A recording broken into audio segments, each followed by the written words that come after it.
আকুতি একটা যে না তারা আবার দাসত্বের জীবনে জিন্দিগি ফিরে যেতে চায় না। আমরা লং কাস্ট সিস্টেমটা চেঞ্জ করতে চাই, রাবণের পরিবর্তন করতে পারবো না। আমরা কখন বয়স রেস করবে সেই মানুষরা যখন আমাদের তাকিয়েছিল, আমরা এই আন্দোলন আমরা সূচনা করেছিলাম। উপস্থিতি, আপনারা জানেন এই যে অযৌক্তিক কোটা, এই কোটার বিরুদ্ধে আমরা আন্দোলন শুরু করেছিলাম। আমরা সফট এবং হার্ড কর্মসূচির মধ্য দিয়ে আমরা আমাদের আন্দোলন বেগবান করেছিলাম, কিন্তু বারবার সরকারের পক্ষ থেকে বারবার বলা হয়েছিল এটা সরকার কোনো নীতিগত সিদ্ধান্ত নয়, এটা হাইকোর্টের বিষয়। সরকার হাইকোর্টের কাঁধে বারবার বন্দুক ঝুলিয়ে দিয়ে আমাদেরকে বাহানো শুরু করেছিলেন।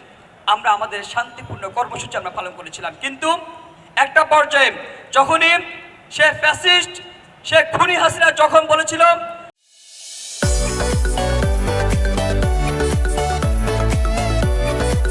রাজাকার শব্দটা যখন উচ্চারণ করেছিল, তখন এই ঢাকা বিশ্ববিদ্যালয় বিশেষ করে নারী শিক্ষার্থীরা উত্তাল হয়ে ওঠে।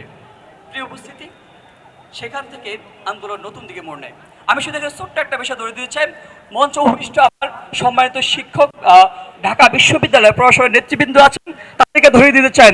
আমরা বিগত এক যুগের বেশি সময় ধরে, আমি শুধু এক যুগ বলবো না, বিগত প্রায় স্বাধীনতার পর থেকে 54-55 বছর থেকে আমরা একটা বিদ্যমান একটা পরিস্থিতির মধ্যে বসবাস করতেছি। ঢাকা বিশ্ববিদ্যালয় বেশিরভাগ নিম্ন মধ্যবিত্ত ফ্যামিলির শিক্ষার্থীরা উঠে আসে, ছেলেমেয়েরা উঠে আসেন। তারা একটা সময় আফসোস করতে হয় যে আমি ঢাকা বিশ্ববিদ্যালয়ে ভর্তি হওয়া আমার অপরাধ, নাকি আমার বাবা গরিব হওয়া, আমি অর্থহীন হওয়া আমার অপরাধ। কেন কি জানেন, আমরা যখন ঢাকা বিশ্ববিদ্যালয়ে এক বুক স্বপ্ন নিয়ে আসি, সে ঢাকা বিশ্ববিদ্যালয় আমাকে একটা সিটের জন্য দাসত্বের জিন্দিগি যাপন করতে হয়। সে ঢাকা বিশ্ববিদ্যালয় আমাকে জিম্মে রাখতে হয় একটা শুধুমাত্র সিটের জন্য। আমরা দেখেছি বিগত সময় যখন যে প্রশাসন এসেছেন, তারা পেশিবাদী সরকারে পেশিবাদী কাঠামোর পাহাড় হিসেবে কাজ করেছিল। বন্ধুগণ, আমরা দেখেছি তারা শুধুমাত্র শিক্ষার্থীকে ব্যবহার করেছিল নিজের পদবি সামনের দিকে বাড়ানোর জন্য, নিজের পদোন্নতির জন্য তারা শিক্ষার্থীকে ব্যবহার করেছিল। কেউ একজন হচ্ছে ক্যাম্পাসের মধ্যে নিজেদের মধ্যে আধিপত্য বিস্তার করবে, আবারও কুক্ষিগত করে রাখা কালচার ফিরিয়ে আনবে, সেটা আমরা চাই না। আমরা চাই ঢাকা বিশ্ববিদ্যালয় শিক্ষার্থীদের একটা প্ল্যাটফর্ম থাকবে, সেখান থেকে শিক্ষার্থী অধিকার আদায়ের কথা বলবে। আমরা দেখেছি যে এই যে বিপ্লব কিংবা গণ অভ্যুত্থানের কথা বলি, বিপ্লব পরবর্তী যে প্রশাসন আসবেন তাদের প্রথম প্রায়োরিটি হচ্ছে তারা যে বিপ্লব যে আকাঙ্ক্ষা সেটাকে ধারণ করবেন। আমরা 15 জুলাই আকাঙ্ক্ষা ধারণ করেছিলাম যে বিশ্ববিদ্যালয়ের শিক্ষার্থীর প্ল্যাটফর্ম থাকবেন, তাদেরকে আর দাসত্বের শৃঙ্খলে আবদ্ধ হতে হবে না, তাদের প্রতিনিধি থাকবেন, তাদের কথা বলার প্ল্যাটফর্ম থাকবেন, সবকিছু মিলিয়ে। কিন্তু আমরা দেখেছি কি আজ থেকে 6 মাস পার হয়ে যাওয়ার পরেও বিশ্ববিদ্যালয় প্রশাসন সেটা বিন্দুমাত্র ভ্রুক্ষেপ করছে না, আমাদের সেটা জানা নেই।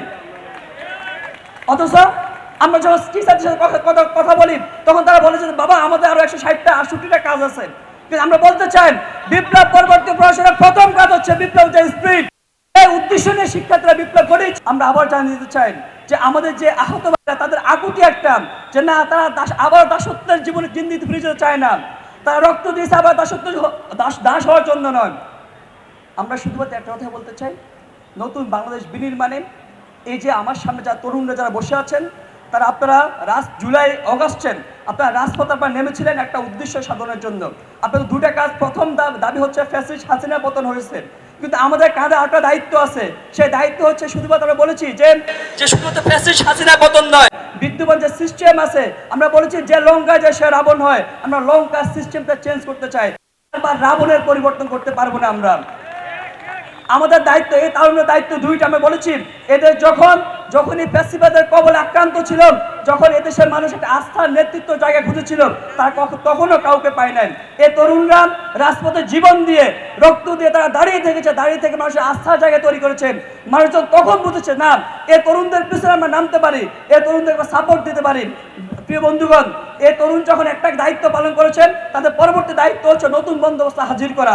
সে বন্দোবস্ত হাজির করার নিয়তে আমরা আগামী দিনে নতুন বাংলাদেশ গড়ার স্বপ্নের আমরা এগিয়ে যাব, সেই আশাবাদ ব্যক্ত করে সবাইকে ধন্যবাদ জানিয়ে আমার গতি কয়েকটা শেষ করছি।